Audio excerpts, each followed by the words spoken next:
The Galactic Observation Council had been monitoring Earth for exactly 347 standard cycles when Chief Observer Zix Thanel first noticed the anomaly. The three-eyed Vortanian leaned forward in his crystalline chair, all optical organs focused on the holographic display showing a small human settlement on the planet's third continent.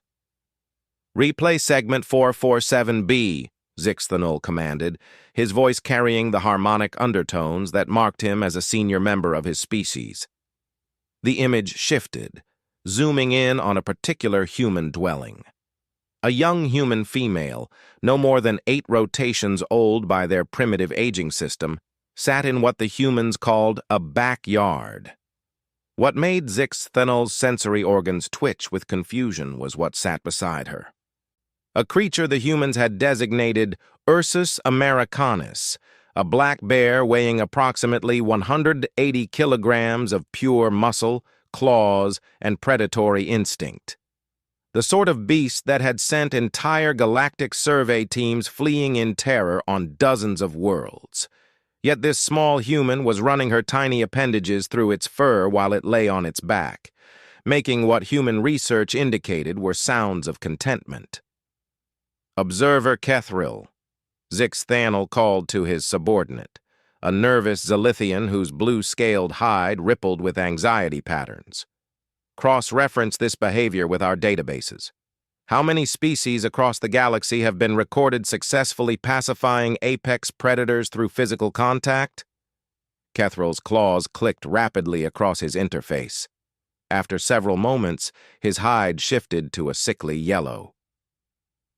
"Chief Observer, according to our records spanning 12,847 surveyed civilizations across 47 galactic sectors, 0, sir. This behavior is completely unprecedented." Zix Thanel's 3 eyes blinked in sequence, a sign of deep contemplation among his people. "Perhaps this is an isolated incident. Expand surveillance to include more human settlements. I want data on human-animal interactions across their entire planet." What they discovered over the following cycles defied every principle of xenobiology, predator-prey relationships, and basic survival instincts that the Galactic Council had established over millions of years of research.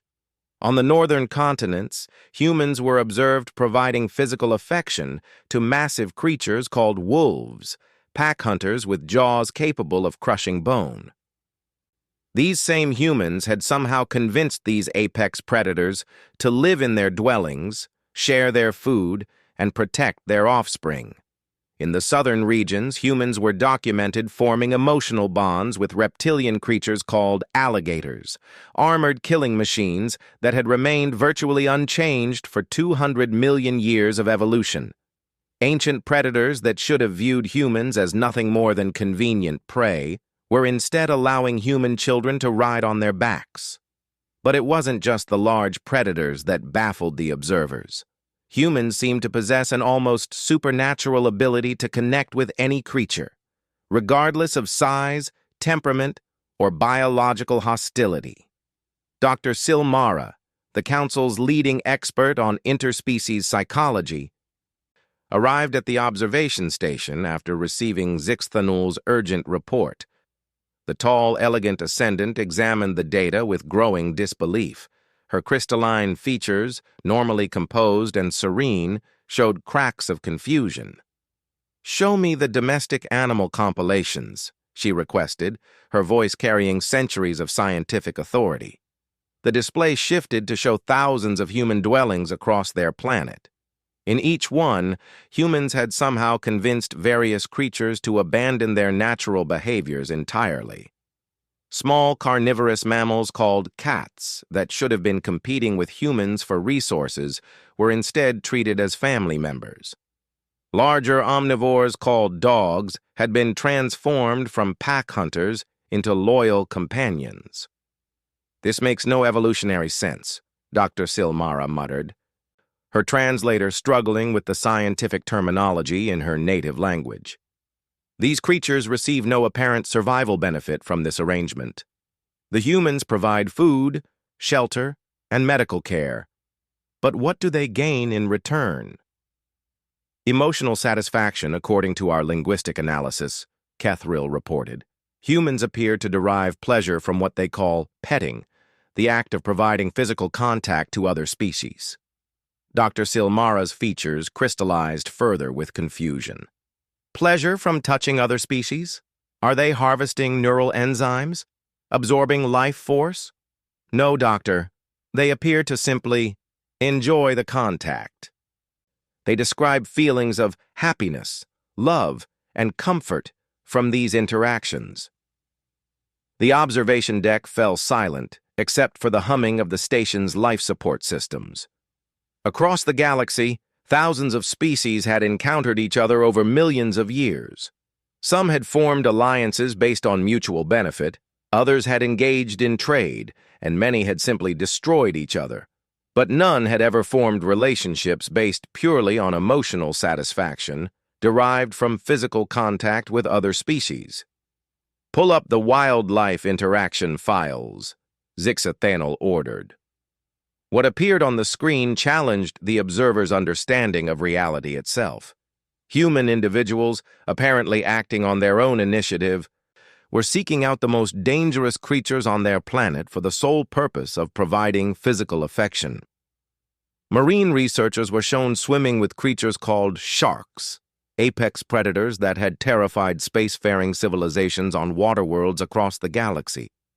These humans would approach the creatures and somehow convince them to remain calm while receiving what humans called belly rubs. On land, humans were documented approaching enormous creatures called elephants, beings weighing several tons with the ability to crush smaller life forms effortlessly. Yet these titans would lower their massive heads to allow tiny humans to stroke their skin and would carefully maneuver their colossal bodies to avoid harming their human visitors. Perhaps most impossible of all, humans were shown interacting peacefully with creatures called bears in their natural habitats. These were not the smaller black bears from earlier observations, but massive brown and polar bears, creatures that outweighed humans by factors of 5 or 10 to 1, with claws longer than human fingers and jaws capable of severing human limbs with a single bite. Isolate the bear encounter from grid reference 22C, Dr. Silmara commanded. The image focused on a lone human male in a wilderness area covered with white precipitation. A massive polar bear standing nearly 3 meters tall approached the human. Every survival instinct in the galaxy suggested the human should flee or prepare for combat. Instead, the human remained motionless as the bear investigated him with its massive snout. Then, impossibly, the bear lowered itself to the ground and rolled onto its back, exposing its vulnerable belly to the tiny human. The human began providing what their databases indicated was typical petting behavior. Gentle strokes along the bear's fur. The bear, a creature capable of hunting marine mammals weighing over a ton, made vocalizations that human linguists had identified as expressions of contentment. Cross-reference with threat assessment protocols, Zixathanel ordered, his voice barely above a whisper. Chief Observer, Kethrill replied, his hide now cycling through several colors of distress.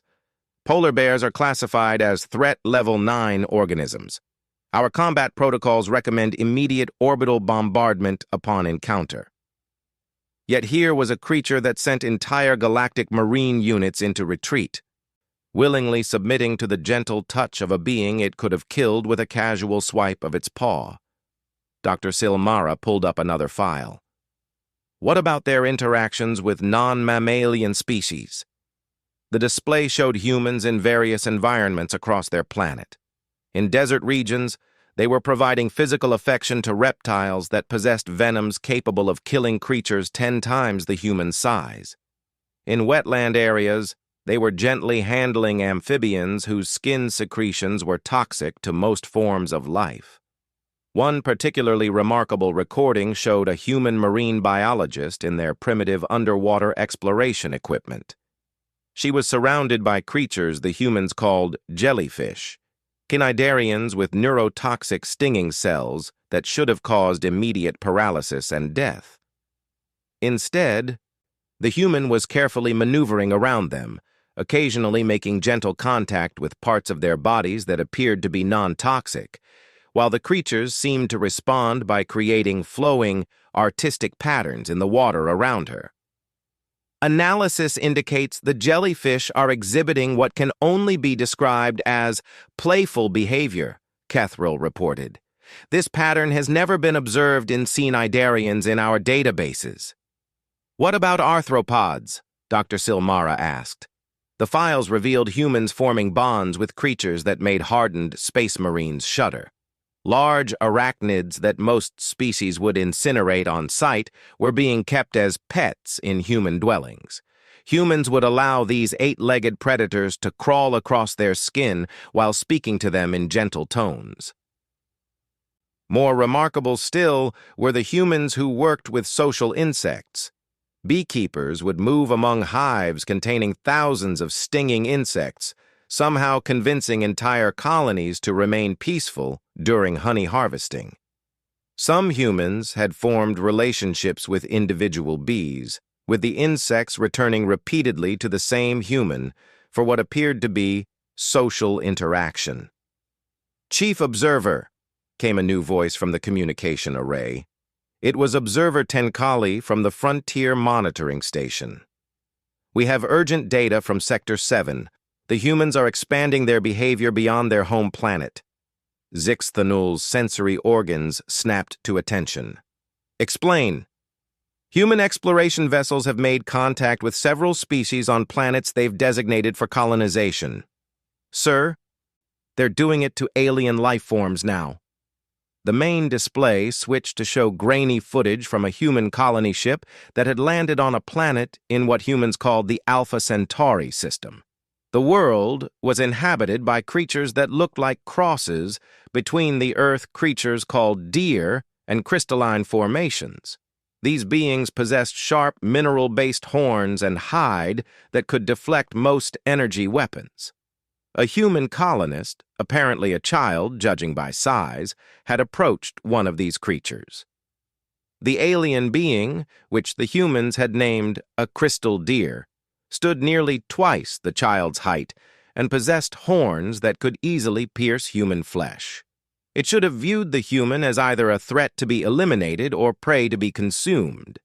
Instead, the creature had lowered its magnificent crystalline head, allowing the small human to run her hands along its neck while it made harmonious chiming sounds that indicated contentment. "How long since first contact with this species?" Dr. Silmara asked. 7 standard days, Doctor. According to the human transmission logs, peaceful relations were established within the first 4 hours of planetary landfall. Dr. Silmara's crystalline features went completely transparent with shock. 4 hours? Our protocols estimate that establishing peaceful relations with a new species should take a minimum of 6 months, even under ideal circumstances. "There's more, Doctor," Tenkali continued. "The humans have made contact with 3 other species on various worlds. In each case, peaceful relations and what they call friendship was established in less than 1 standard day. And in every case, the alien species permitted human physical contact." The observation deck fell into profound silence. They were witnessing something that shouldn't have been possible according to every principle of xenobiology, evolutionary psychology, and interspecies relations that had been established over millions of years of galactic civilization. Zix Thanul finally broke the silence. "Dr. Silmara, in your expert opinion, what are we observing here?" The ancient scientist's transparency slowly returned to her normal crystalline opacity as she composed her thoughts.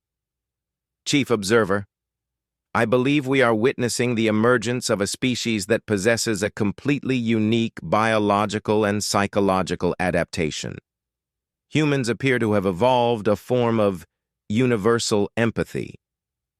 they can somehow communicate peaceful intent and emotional connection to any species, regardless of that species' evolutionary background, predatory nature, or defensive capabilities. Is such a thing theoretically possible? According to everything we know about biology and psychology, no, it should be impossible, yet the evidence is undeniable. She paused, her scientific mind struggling with implications that challenged fundamental understanding. Chief Observer, I believe we may be observing the first truly universal communicator species the galaxy has ever produced. Kethryl's hide shifted through several colors of confusion. Doctor, what are the implications of this for galactic civilization? Dr. Silmara turned her attention back to the displays showing humans across their planet and beyond, gently interacting with creatures that had sent veteran space marines fleeing in terror. If humans can establish peaceful relations with any species they encounter through simple physical contact and emotional projection, they could potentially serve as ambassadors between species that have been locked in conflict for millennia. Or, Zixthanul added quietly, they could potentially tame any species they encounter, turning natural enemies into allies. The three observers stared at the evidence before them, each beginning to understand that they weren't just witnessing an interesting biological quirk. They were watching the emergence of a species that could potentially reshape the entire nature of interspecies relationships across the galaxy. And the humans, completely unaware that they were being observed, continued their remarkable behavior, approaching dangerous creatures with nothing but gentle intentions and somehow convincing these beings to accept their touch, creating bonds that should have been impossible, according to every natural law the galaxy had ever discovered. The emergency session of the Galactic Observation Council convened 3 cycles after Dr. Silmara's initial report. Representatives from 47 different species filled the massive amphitheater, their various forms of communication creating a complex symphony of clicks, harmonics, and telepathic resonances that the universal translators struggled to process. High Counselor Vexitharian, an ancient being whose species had been observing galactic civilizations for over 2 million years, materialized at the center podium. Her energy-based form flickered with patterns that indicated deep concern. Fellow observers, her mental projection reached every mind in the chamber. We have gathered to address what may be the most significant discovery in our recorded history. The humans of Sol 3 have demonstrated capabilities that challenge our fundamental understanding of interspecies psychology. A rumble of uncertainty passed through the assembled beings. The hive mind representatives' 1,000 voices spoke in unison. Show us proof, Counselor. Our collective memory contains no precedent for what you claim. The central display activated, showing the most recent human observations. But these weren't the relatively peaceful interactions from Dr. Silmara's first report. These were encounters that defied not just biological understanding, but the basic physics of predator-prey relationships. The first image showed a human deep space exploration team on a planet designated KX-7. The world was home to creatures the humans had named shadow panthers, beings that existed partially in normal space and partially in what their science called dark matter dimensions. These creatures were living weapons, capable of phasing through solid matter to strike at prey from impossible angles. Their claws could slice through reinforced starship hulls. The human team had encountered a pack of 6 shadow panthers in the ruins of an ancient alien city. Standard protocol for any spacefaring species would have been immediate orbital evacuation, followed by planetary quarantine. Instead, the lead human, a young woman whose files identified her as Dr. Sarah Chen, xenobiologist, had done something unprecedented. She had sat down in the middle of the ruined plaza and waited. The Shadow Panthers, beings that existed primarily as living nightmares in the mythology of 17 different species, had approached cautiously. Their forms shifted between solid matter and translucent shadow, as they investigated this strange new creature that showed no fear.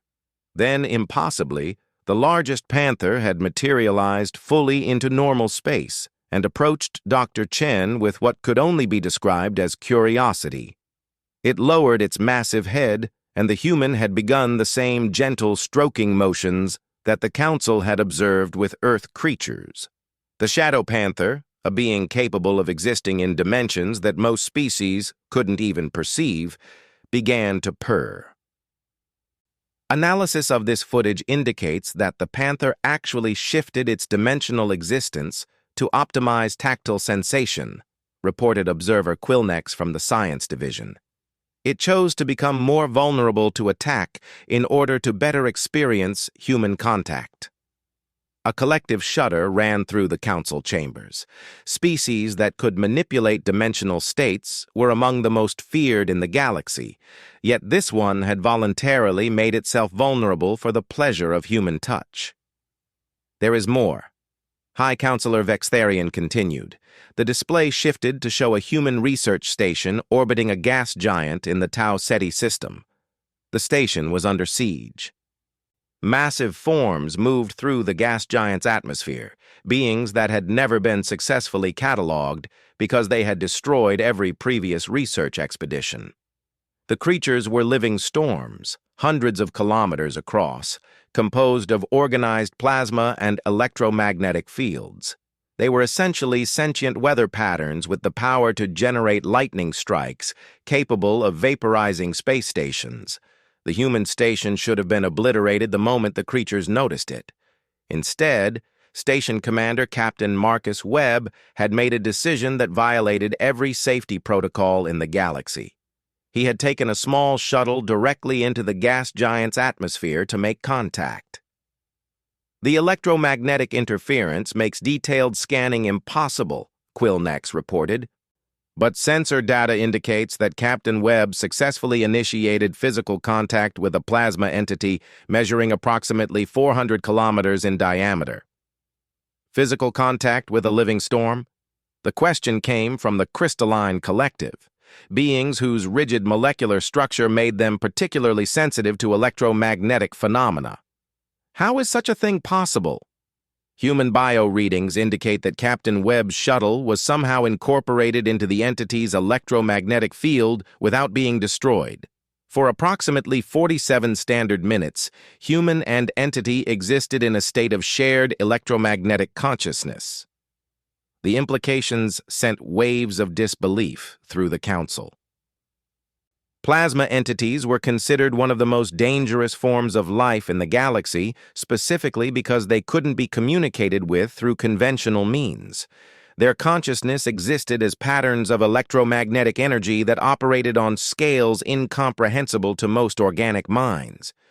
Yet somehow, a human had not only survived contact, but had apparently achieved some form of communication with a being made of organized lightning. "Show them the Andromeda incident," came a new voice from the back of the chamber. Commander Zalthrix of the Galactic Defense Force strode forward, his heavily armored form creating metallic echoes in the vast space. "If we're discussing the humans' abilities, they need to see what happened at the borderlands." High Counselor Vextharian's energy form flickered with what appeared to be reluctance. "Commander, that information is classified at the highest levels." "Not anymore." Zalthrix activated his personal display unit.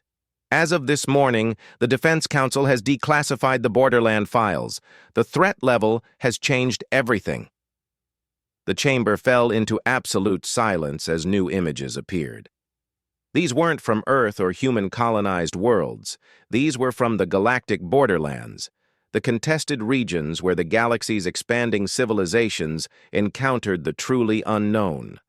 A human ship designated UES Harmony had responded to a distress signal from a Galactic Defense Force patrol that had encountered something beyond their threat classification systems. The patrol had been investigating reports of entire star systems being systematically stripped of all organic matter by an unknown force. What they found was a creature that existed on a scale that challenged sanity itself. The being was roughly the size of a small moon, its form resembling a massive jellyfish composed of what appeared to be crystallized space-time itself. It moved through space by folding reality around itself, leaving trails of distorted physics in its wake. Wherever it passed, planets became barren, their biospheres somehow absorbed into the creature's incomprehensible anatomy. The Galactic Defense Force Patrol had attempted standard first contact protocols. The creature had responded by beginning to drain the life force from their ships, treating the patrol vessels as it had the planets, as food to be consumed. Standard engagement protocols proved completely ineffective, Commander Zalthrix reported. Weapons that could crack planets barely seemed to irritate it. The patrol was minutes away from complete dissolution when the human ship arrived. Instead of fleeing or attempting military engagement, Captain Elena Vasquez of the UES Harmony had ordered her ship to approach the cosmic entity directly. As the creature began to extend its feeding tendrils toward the human vessel, Captain Vasquez had made a decision that would have been considered insanity by any other species in the galaxy. She had transmitted a simple audio file to the creature. Analysis of the transmission reveals it to be what humans classify as a lullaby, a form of vocal music intended to comfort their young, Commander Zalthrix continued. The cosmic entity's response was unprecedented. The massive being had stopped its feeding behavior entirely. Its reality-distorting movements ceased, and it began to emit what could only be described as harmonious frequencies that resonated through subspace itself. The creature, capable of consuming entire biospheres, had somehow recognized the peaceful intent in human music. Captain Vasquez then did something that our xenopsychology experts still cannot explain, the commander continued. She took a shuttle directly to the entity's surface. The assembled council members erupted in various forms of disbelief. Several species representatives began emergency consultation with their home governments, while others demanded verification of the data. "Confirm the footage is authentic," demanded the Hive Mind Collective. "All data has been verified through 17 independent analysis protocols," Commander Zalthrix replied. Captain Vasquez successfully landed on the creature's surface and established what can only be described as physical contact. The images showed a tiny human figure in an environmental suit walking across the surface of a being whose existence seemed to bend reality around it. Where the captain touched the creature's crystallized space-time surface, patterns of light began to emerge, complex geometric forms that pulsed with peaceful energy. The entity's aggressive behavior completely ceased, Commander Zalthrix reported. It released its hold on the consumed world's biospheres, which resulted in the restoration of 7 planetary ecosystems that we had presumed permanently destroyed. Dr. Silmara, who had been analyzing the data throughout the presentation, stepped forward. "Commander, what was the duration of this contact?" 6 standard hours. Captain Vasquez spent 6 hours in direct physical contact with a moon-sized entity composed of crystallized space-time. During that period, the creature exhibited behavior consistent with what humans would describe as contentment.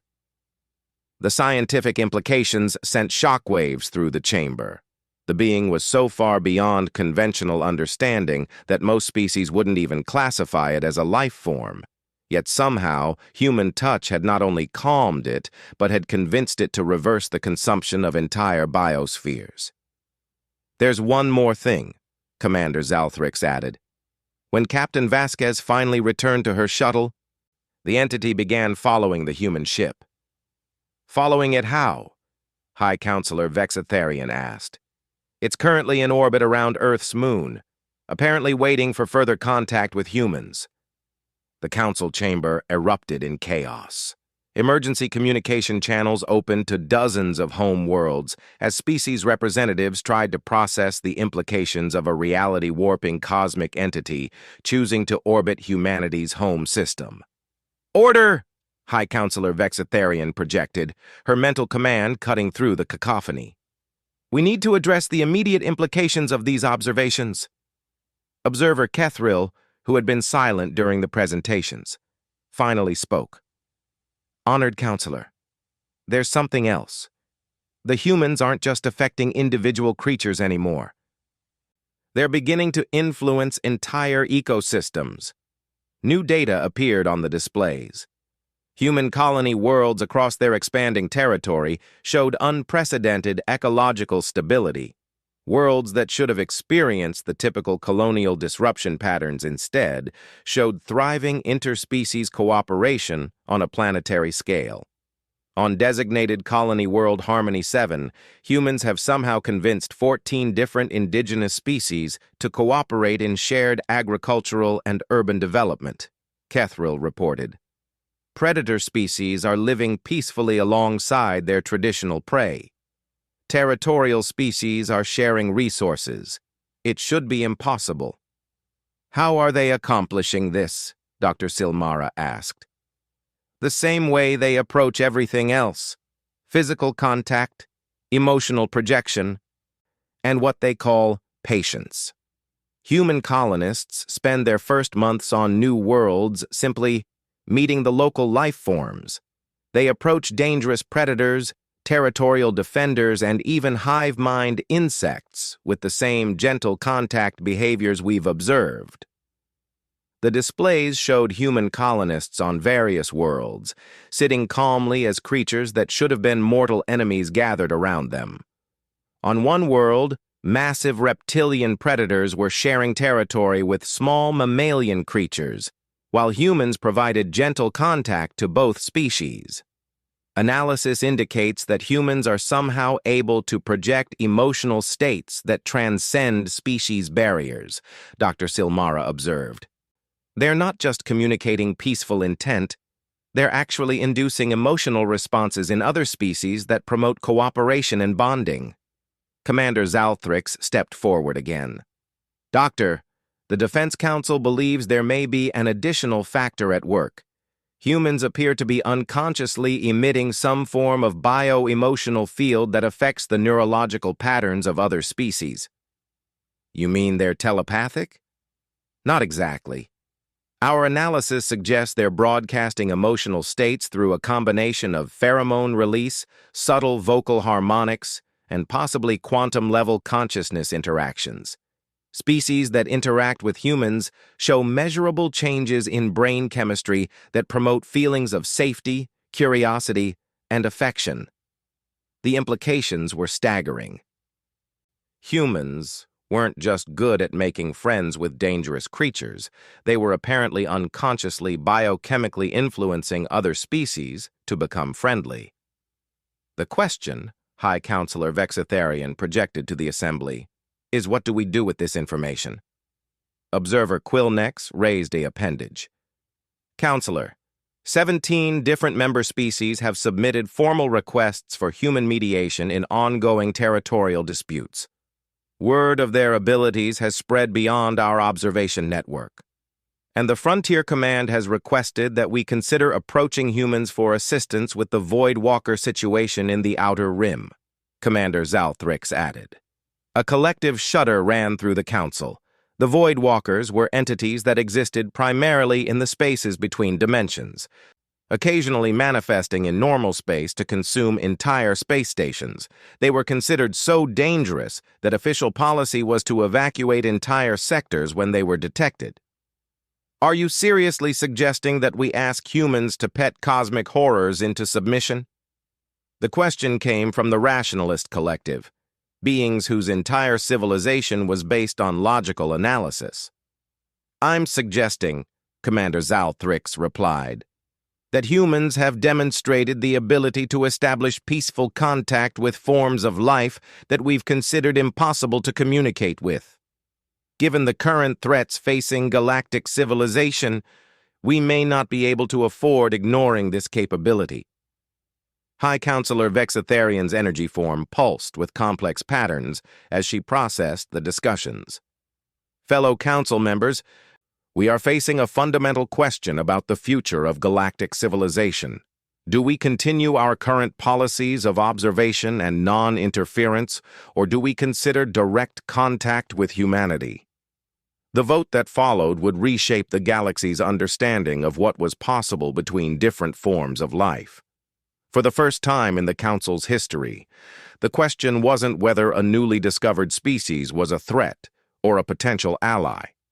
The question was whether humanity might be the key to ending conflicts that had raged for millions of years, simply by offering gentle contact to beings that had never known kindness from another species. As the Council debated, thousands of light years away, human children continued to pet dangerous animals. Human explorers continued to make friends with cosmic entities. And human colonists continued to create impossibly peaceful multi-species communities simply by following their instinct to touch, comfort, and care for other living beings. The galaxy was about to discover that the most powerful force in the universe might not be technology, weapons, or wisdom. It might simply be the gentle touch of a species that had learned to love everything they encountered. The first official contact between humanity and the Galactic Council occurred on a Tuesday. Ambassador Jennifer Walsh, former veterinarian turned xenodiplomat, stood in the specially constructed meeting chamber aboard the neutral station Concordia 7.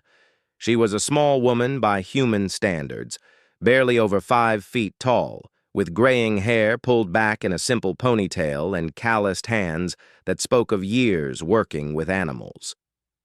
Across from her, arranged in a vast semicircle, sat the representatives of 47 different galactic civilizations. Some floated in specialized atmospheric bubbles, others projected themselves as energy patterns, and still others required mechanical suits to survive in the station's environment. Ambassador Walsh, High Counselor Vexitharian's mental projection carried undertones of desperate hope. Our civilizations have been monitoring your species for some time. We have observed remarkable abilities. Jennifer tilted her head slightly, a gesture that somehow managed to convey both curiosity and patience to every species present, despite the vast differences in their body language interpretations. What kind of abilities? High Counselor! Your people seem to possess an unprecedented capacity for interspecies communication and conflict resolution, Dr. Silmara interjected, her crystalline form chiming softly. We have documented instances of humans establishing peaceful contact with life forms that we considered impossible to communicate with. Jennifer smiled, a simple human expression that the universal translators somehow converted into harmonious frequencies that every species in the chamber interpreted as friendliness. We just try to be good neighbors. Life is everywhere, and most creatures just want to feel safe and loved. The simplicity of the statement sent ripples of confusion through the assembled beings. Commander Zalthrix leaned forward in his mechanical suit. Ambassador? Your species has made peaceful contact with dimensional entities, cosmic-scale life forms, and reality-warping beings. How do you explain such success? Well, Jennifer said, settling more comfortably in her chair. My grandmother always said that every creature, no matter how big or scary it looks, just wants someone to care about it. You start slow, show them you're not a threat, and most times they'll let you know what they need. Observer Kethral's hide cycled through several colors of disbelief. Ambassador, we have recorded your people physically contacting beings capable of destroying entire star systems. Doesn't your species experience fear?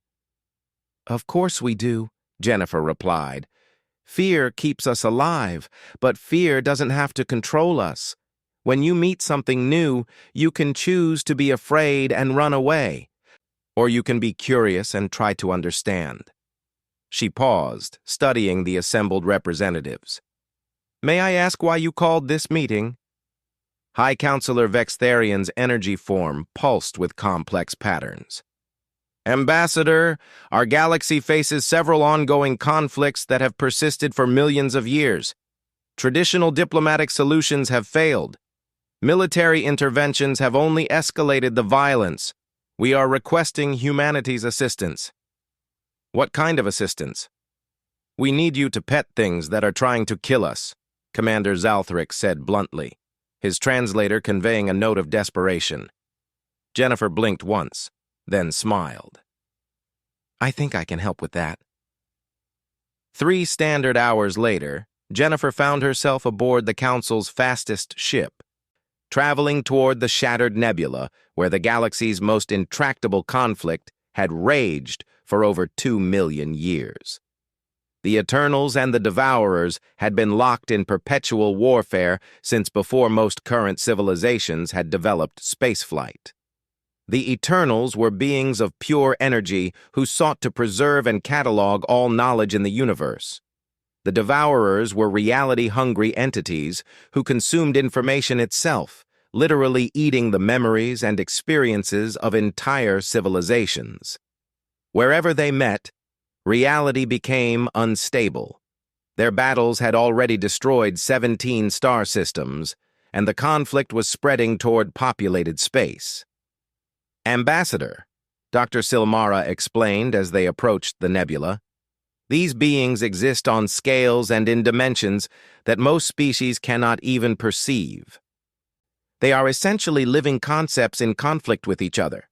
Previous mediation attempts have failed because most species cannot even maintain consciousness in their presence. Jennifer nodded, studying the sensor readings that showed massive distortions in space-time where the two forces clashed. What do they look like? The Eternals manifest as complex geometric patterns of light spanning hundreds of kilometers. The Devourers appear as regions of absolute darkness that seem to consume photons themselves. And they've been fighting for 2 million years? Without any successful communication from outside species. Jennifer was quiet for several minutes as the ship entered the edge of the nebula. Through the viewports, reality itself seemed to flicker as the cosmic entities waged their incomprehensible war. Dr. Silmara, Jennifer said finally, in my experience, when children fight for a very long time, it's usually because they're both scared of the same thing and don't know how to talk about it. The crystalline scientist's features shifted with confusion. Ambassador, these are cosmic-scale entities that predate most current civilizations. But they're still alive, aren't they? They feel, they react, they want things. Jennifer stood up, moving toward the ship's airlock. How close can we get? Ambassador, direct exposure to their conflict zone would be fatal to most organic life forms. The reality distortions alone, I need to be close enough to touch them. Commander Zalthrix's voice came over the communication system. Ambassador, our most advanced ships can barely survive at a range of several thousand kilometers. Then we'll get as close as we can. Against every safety protocol in the Galactic Fleet, the ship moved toward the heart of the conflict. At a distance of 500 kilometers, the hull began to show stress fractures from reality distortions. At 200 kilometers, the ship's instruments started malfunctioning as local physics became unreliable. At 50 kilometers, Jennifer Walsh put on an environmental suit and prepared to exit the ship. Ambassador, Dr. Silmara's voice carried harmonics of pure panic. What you're contemplating is impossible. These entities exist primarily as living mathematics. You cannot physically touch a concept. Everything that exists can be touched, Jennifer replied calmly, checking her suit's systems. You just have to figure out how they experience touch. She sealed her helmet and stepped into the airlock. Outside the ship, the view defied description. Massive patterns of light danced through space in formations that hurt to look at directly. Areas of absolute darkness moved like living voids, consuming the light patterns wherever they touched. The boundary between the two forces crackled with energies that existed outside normal physics. Jennifer activated her suit's maneuvering thrusters and began moving toward the conflict zone. At 20 kilometers from the nearest light pattern, she felt a sensation like being examined by an intelligence vast beyond comprehension. At 10 kilometers, The darkness began to notice her presence, and she could feel something that might have been curiosity probing her thoughts. At 5 kilometers, both entities paused their eternal conflict to focus on the tiny organic being approaching them. Jennifer stopped her forward movement and simply floated in space between the two cosmic forces. She could feel their attention like the weight of entire civilizations pressing against her consciousness. Then she did something that would become legend across the galaxy. She spoke to them. "Hi there," she said simply, her voice transmitted through her suit's communication system. "You two look tired. Have you been fighting for a long time?" The response was immediate and overwhelming. Both entities began projecting complex information directly into her mind: mathematical concepts, philosophical arguments, cosmic memories spanning millions of years. Most conscious beings would have been instantly driven insane by the data flow. Jennifer listened patiently, sorting through the incomprehensible concepts, until she found something familiar. Beneath all the cosmic complexity, she recognized something very simple: fear. The Eternals were terrified that all knowledge would eventually be lost, leaving the universe empty of meaning. The Devourers were terrified that infinite accumulation of information would eventually freeze all change and growth, making the universe static and dead. They were fighting because they were both trying to save existence itself, but their solutions were mutually exclusive. "Oh," Jennifer said softly, "you're both scared about the same thing. You both want to make sure the universe keeps being wonderful." The cosmic entity's attention focused on her even more intensely. She could feel their curiosity about this tiny being who somehow understood their fundamental concerns. "What if I told you that you're both right? Information should be preserved so future generations can learn from it. But it also needs to change and grow so new experiences can happen." She paused, feeling the weight of their consideration. "Maybe you two could help each other instead of fighting?" What happened next had never been recorded in galactic history. The massive light patterns and regions of darkness began to move toward each other, not in combat, but in what could only be described as a cosmic embrace. Where they touched, instead of mutual destruction, something new emerged: regions of space where information existed in perfect balance, preserved but constantly evolving. Jennifer felt a sensation she could only describe as gratitude washing over her from both entities. Then, impossibly, she felt something else: an invitation. The cosmic beings were asking if they could touch her. She extended her gloved hand toward the nearest light pattern. What followed was a sensation of connection that human language had no words for. She could feel the vast loneliness of beings so advanced that they had never encountered anything capable of understanding them. She felt their joy at discovering that the universe had produced a species capable of offering them the one thing they had never experienced: compassion from another consciousness. For several minutes, Jennifer Walsh floated in space while two cosmic-scale entities that had been at war for 2 million years gently shared their existence with her, experiencing something they had never known was possible: the simple comfort of being understood and cared for by another being. When the connection ended, both entities withdrew to examine their new understanding. Where their eternal battlefield had been, space now showed regions of stable reality where information and change existed in harmony. The war that had threatened to destroy entire sectors of the galaxy was over. Jennifer's return to the observation ship was met with shocked silence from the assembled representatives. Dr. Silmara was the first to speak, her crystalline form chiming with frequencies that the translators identified as awe. "Ambassador, you have accomplished something we believed to be impossible. How do we explain this to our respective governments?" Jennifer smiled, pulling off her helmet and shaking out her hair. Just tell them that sometimes when you're dealing with problems that seem too big to solve, it helps to remember that everyone involved is probably scared and lonely and just wants someone to care about them. Commander Zalthrix's mechanical voice carried a note of wonder. Ambassador, our preliminary scans indicate that the reality distortions in this entire sector have stabilized. The solution you've created may be permanent. Good, Jennifer said.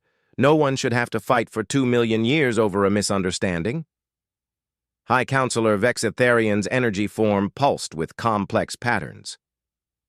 Ambassador Walsh, the Council has 14 other conflicts of similar scale awaiting resolution. Would humanity be willing to assist with additional mediation? Jennifer considered this for a moment. High Counselor, I'm just one person. But there are a lot of humans, and we've got veterinarians, animal behaviorists, pet therapists, zookeepers, and really anyone who's ever helped a scared animal feel better. I think we could probably work something out. Over the following months, human mediators spread across the galaxy's conflict zones. Dr. Maria Santos successfully resolved a territorial dispute between hive mind crystals and liquid metal entities by helping them understand that they could share the same planets without interfering with each other's reproduction cycles. Captain James Murphy ended a war between two energy-based species by teaching them to play what humans called catch with stellar matter, turning their aggression into a cooperative sport.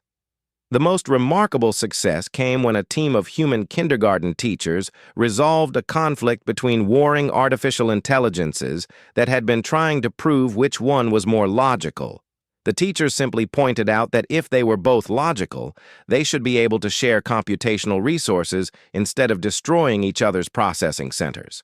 Within one standard year, the number of active military conflicts in the galaxy had decreased by 67%. Trade routes that had been closed for millennia reopened. Species that had considered each other existential threats began forming research partnerships. The galaxy's military leaders found themselves reassigned to exploration and construction projects. Weapons manufacturers retooled their facilities to produce exploration equipment and communication devices. And throughout the galaxy, a new phrase entered the languages of thousands of different species. When faced with a seemingly impossible problem, beings would now say, "Maybe we should ask the humans to pet it." Ambassador Jennifer Walsh, meanwhile, returned to Earth where she established the Galactic Mediation Academy. Students came from across the galaxy to learn what humans considered basic principles: patience, empathy, the willingness to sit quietly with a scared creature until it felt safe enough to accept gentle contact. The Academy's motto, carved in hundreds of different galactic languages above its entrance, read simply, "Every being in the universe just wants to feel loved." And across the galaxy, for the first time in millions of years, it seemed like that might actually be possible. The last entry in the Galactic Observation Council's final report on humanity read, "Species designation, Homo sapiens. Classification, universal mediators. Threat level, none. Recommended action, learn from them. Note, the universe is a much friendlier place than we ever imagined."